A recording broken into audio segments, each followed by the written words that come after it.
करुणादरङ्गिताक्षीन्धृतवासां कुशपुष्पबाणचापाम् अणिमादिभिरावृतां मयूखैः అహమిత్యేవ విభావయే భవాని. గ్రహాలు వాటి ప్రభావాలు, నివారణ చర్యలు, వాటిని స్వీకరించడం ద్వారా కలిగే మార్పులు, ఈ విధంగా మన శ్రమ కాలం ధనం వ్యర్థం కాకుండా మన కాలాన్ని ఆనందాన్ని సద్వినియోగం చేసుకోవచ్చు.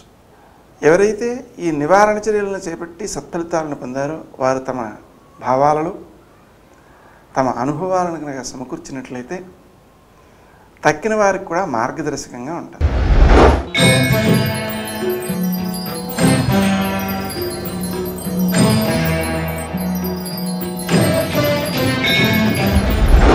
తులారాశి. ఈ రాశి వారు తాము ఆచరించే కార్యక్రమాల్లో విజయాలు సాధిస్తారు, గౌరవాన్ని సాధిస్తారు. కానీ ఆ గౌరవాన్ని సాధించే ముందే ఇతరులకు మేలు చేయడం కోసం మీరు శ్రమ కాలము ధనము వెచ్చించాల్సినటువంటి అవసరం ఉంటుంది. తాత్కాలికంగా స్వప్రయోజనాలను గురించి విడనాడక తప్పదు. మీరు తీసుకునేటువంటి నిర్ణయాలే మీకు శ్రమను ఎక్కువ చేస్తాయి, తప్పదు.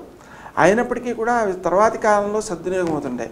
మీరు చేసేటువంటి ఇతరులు సహాయం చేసేటువంటి కార్యక్రమాలు ఏవైతే ఉన్నాయో వాటిని గమనించి మీకు సహకరించేటువంటి వారు కూడా పెరుగుతారు. వారి సహకారాన్ని తీసుకుంటూ మీరు సకాలంలో పనులను పూర్తి చేయగలుగుతారు. ముఖ్యంగా వారం ప్రారంభంలో అడిగితే సహకారం లభిస్తుంది, వారం ద్వితీయార్థంలో అడగకుండా కూడా మీకు సహకారం లభిస్తుంటుంది. ప్రయాణం చేసే సమయంలో వాహనాలకు సంబంధించి జాగరూకతతో మెలగాల్సినటువంటి అవసరం ఉంది. శ్రీ గౌతమాయ నమః అనే నామాన్ని జపించుకోవడం ద్వారా కార్యాన్ని సాధించడంతో పాటుగా ప్రయాణాన్ని కూడా సులభంగా సాధించగలుగుతారు. ముఖ్యమైనటువంటి కార్యక్రమాలను వాయిదా వేయకపోవడం మంచిది. విద్యార్థులు నూతన విషయాలన్నింటినో తెలుసుకుంటారు. ఆ తెలుసుకునేటప్పుడు అవి సద్వినియోగం కావడం కోసం, బాగా అవగాహన కావడం కోసం శరవణ భవ అనేటువంటి మంత్రాన్ని జపించుకోవడంతో పాటుగా శ్రీ హయగ్రీవాయ నమః అనే మంత్రాన్ని కూడా జపించుకోవడం మంచిది. ప్రయాణాల్లో గౌతమనామాన్ని జపించుకోవడం ద్వారా ఇబ్బందులను అధిగమించగలుగుతారు, లక్ష్యాలను సాధించగలుగుతారు. ఆరోగ్య సమస్యలను అధిగమించడం కోసం మీరు క్రీం అచ్యుతానంద గోవింద అనేటువంటి మంత్రాన్ని జపించుకుంటూ సకాలంలో ఆహారాన్ని తీసుకోవడం. ముఖ్యంగా ఆహారం తీసుకున్నప్పుడు తొందరపాటు లేకుండా తాపీగా తీసుకోవాలి. ఆ విధంగా చేయడం ద్వారా మీరు ఎక్కువ ప్రయోజనాన్ని పొందగలుగుతారు. ఆహారం నుంచి పూర్తి శక్తిని కూడా స్వీకరించగలుగుతారు. వృత్తి స్థానంలో మీరు చేసేటువంటి పనులు కొన్ని ఆలస్యాలు కావడం, ఆందోళనతో కూడి ఉండడం, కొందరికి ఇబ్బందిని కలిగించేవి కావడం జరుగుతుంటుంది. తద్వారా మీరు లక్ష్యాన్ని నెరవేర్చడం విషయంలో కొంత ఎక్కువ ఇబ్బంది పడేటువంటి అవకాశం ఉంది.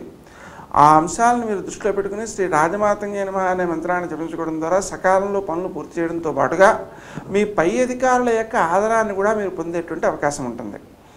మాట్లాడే తీరు ఆరంభ స్థాయిలో అంటే వారం ప్రారంభంలో ఎక్కువ ప్రయోజనాలను ఇచ్చేది గాను ఇతరులకు చేసినటువంటి వాగ్దానాలు నెరవేర్చడం ద్వారా గౌరవాన్ని పెంపొందించుకునే అవకాశం పెరుగుతుంది. అయితే ఇతరుల్లో ఉండేటువంటి లోపాలను గుర్తించడం అనేటువంటి కార్యక్రమానికి మాత్రం కొంత దూరంగా ఉండడం మంచిది. లోపాల నుండి గుర్తించిన తర్వాత వాటిని కనుక వ్యక్తీకరించినట్లయితే వ్యక్తులు దూరం అయ్యేటువంటి అవకాశం ఉంది. తద్వారా మీకు సహాయ సహకారాలు లభించడం తగ్గిపోతుంటుంది. ఈ విషయాలను కూడా మీరు దృష్టిలో పెట్టుకోవాల్సిన అవసరం ఉంది.